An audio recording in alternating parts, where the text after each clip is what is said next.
सहरसा जिले के सिमरी बख्तियारपुर में। और यहाँ पर मेरे पीछे आप ये जो कोचिंग चलते देख रहे हैं, ये बच्चे जो है सो अति पिछड़ी जाति के हैं, यानी कि SC/ST जाति की कहा जाता है। इनको यहाँ पर निःशुल्क कोचिंग कराया जाता है।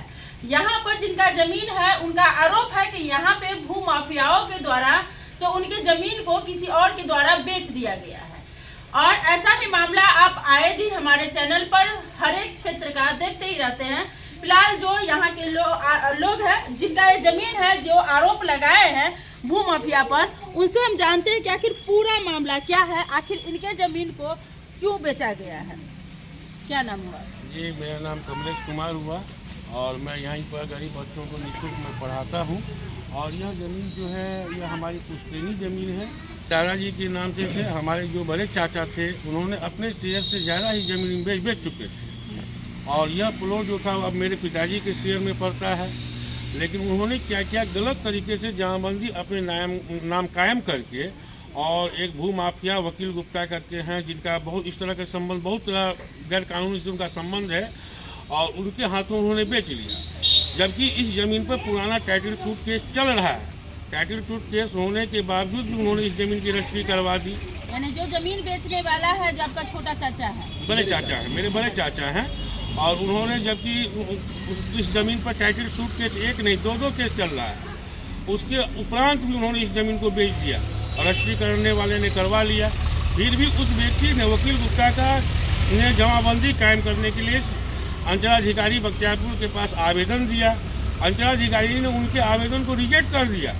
लेकिन अपने पैसे और बाहुबल के बल पर अपने पुत्र रोहित कुमार के साथ शराब के नशे में 2-4 गुंडे के साथ आके, उन्होंने देख सकते हैं यहाँ पर ज़बरदस्ती मिट्टी गिराने का काम किया, जिस पर हम लोगों ने रोका। तो हम लोगों के साथ गाली गलौज भी उन्होंने किया। और जहाँ तक है कि मुझे 1-2 थप्पड़ भी उन्होंने मारा और मिट्टी ज़बरदस्ती गिराया। और जहाँ तक धमकी दे के भी गए कि यह ज़मीन मैं खाली करवा लूँगा, अगर आप जल्दी ज़मीन खाली नहीं करते हैं तो फिर आपके साथ बहुत गलत इंजाम होगा। यानी इसी का उस हिस्से में से वो ज़मीन बेच लिया है। जी हाँ, बड़े चाचा ने उधर से वो ज़मीन बेच दिया, जबकि वो पहले हमारे शेयर से ज़्यादा ज़मीन वो बेच चुके हैं। अच्छा, जिसके द्वारा आप वो बेचे हैं, उस आदमी को पहले से पता नहीं है कि यहाँ पर पहले केस चल रहा है? नहीं, उस आदमी को पता है। उस आदमी को हमने मौखिक रूप से भी कहा है, वो इसी गांव का है। उसको वस्तु स्थिति सब कुछ जानकारी की ज़मीन पर पहले से टाइटल सूट केस चल रहा है।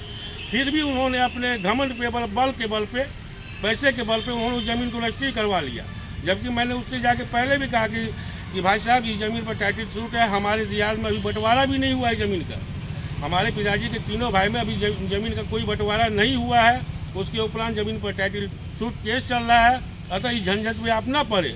लेकिन उन्होंने मुझे धमकी देते हुए तुम क्या कर लोगे करके उन्होंने ज़मीन को रजिस्ट्री भी करवा लिया। आपने केस किया है? जी हाँ, मैंने भी केस किया है। मेरे बड़े चाचा ने भी मुझ पर केस किया है। और जबकि मेरे बड़े चाचा ने जनता अदालत में मेरे प्रति जो है खिलाफ आवेदन किया। जनता अदालत में उन्हें फटकार भी पड़ी कि आपके जब ज़मीन पर टाइटल सूट केस चल रहा है, फिर आप ज़मीन किस आधार पर बेच चुके हैं।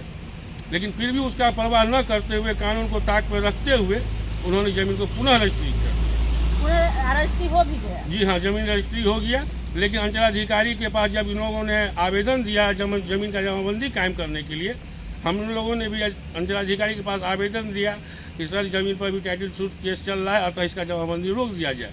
अंचलाधिकारी ने ज़मीन की जमाबंदी को रिजेक्ट कर दिया और वह अपने पैसे के बल पे, बाहुबल पे आके ज़मीन कब्जा करने का कोशिश किया। हम लोगों के साथ बहुत मारपीट भी किया। आप क्या चाहते हैं?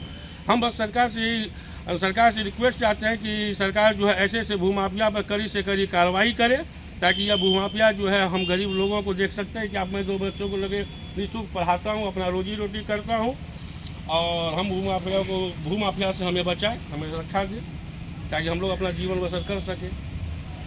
चलिए, इनका जो आरोप है हम आपको दिखाते हैं। इस क्षेत्र में जो सामने आप देख रहे हैं कि वो मिट्टी भरा हुआ है, इनका आरोप है कि इनके बड़े चाचा इनके हिस्से का 1 कट्ठा ज़मीन वो बेच चुके हैं। ये सामने आप देखें, वो मिट्टी गिरा हुआ है, बेच दिए। हालांकि पहले से इस ज़मीन पर केस चल रहा है, इन लोगों का बंटवारा भी नहीं हुआ है। वो अपने हिस्से से ज़्यादा ज़मीन बेच चुके हैं। जब इन्होंने उसका विरोध किया तो इनके ऊपर काफ़ी मारपीट भी किया, बहुत कुछ किया। लेकिन इनका ज़मीन है और रजिस्ट्री भी कर चुके हैं। हालांकि इस स्थिति में ऐसा नहीं होना चाहिए। लेकिन आए दिन आप देखेंगे कि बिहार में ज़मीनी विवाद हद से ज़्यादा बढ़ रहा है। ज़मीनी विवाद में आए दिन हत्या, मर्डर केस बहुत कुछ होते जा रहा है और ज़मीनी विवाद कमने का नाम नहीं ले रहा है। सरकार को इस पर ध्यान देना चाहिए। अगर सरकार ध्यान नहीं देंगे तो ज़मीनी विवाद में लोग भाई भाई को एक दूसरे को आखिर जीने नहीं देंगे, मार देंगे। पता बच्चा नहीं यहाँ पर पूजा अर्चना करता कब किसको कब हत्या करते जमीनी विवाद में, इसका भी कोई ठीक नहीं है। जो इस साइड से बेच चुके हैं, जबकि ये जमीन उनके शेयर में पड़ता भी नहीं है। वो अपने शेयर से ज़्यादा जमीन बेच चुके हैं और यह जमीन जो है और गलत तरीके से उन्होंने जमाबंदी भी कायम करवा लिया अपने नाम फोर्जरी जड़ से। मेरे पिताजी का गलत साइन करके, मेरे छोटे चाचा का गलत साइन करके उन्होंने अंचलाधिकारी को गुमराह किया और जमाबंदी अपने नाम से कायम क्या आपके छोटे चाचा विरोध कर रहे हैं रजिस्ट्री का कि नहीं? जी, मेरे छोटे चाचा यहाँ नहीं रहते। मेरे छोटे चाचा जो है वो बाहर रहते हैं, उनको इससे कोई मतलब नहीं है। लेकिन यह ज़मीन जो है अभी मेरे अंदर में है, हम यहाँ पे अपना भरण पोषण कर रहे हैं। तो क्या आपके छोटे चाचा कभी ना कभी तो अपना हिस्सा लेंगे? हाँ बिल्कुल लेंगे, क्यों नहीं तो क्या लेंगे। वो सपोर्ट कर रहे हैं आपका? छोटे चाचा जी हाँ सपोर्ट कर रहे हैं। मकान वही बनाए थे। हाँ, छोटे चाचा सपोर्ट कर रहे हैं। तो उन्होंने कहा है कि उनके भी हिस्सा में वो अपने शेयर से ज़्यादा ज़मीन बेच चुके हैं। तो उनको बेचने का कोई अधिकार ही नहीं बनता है।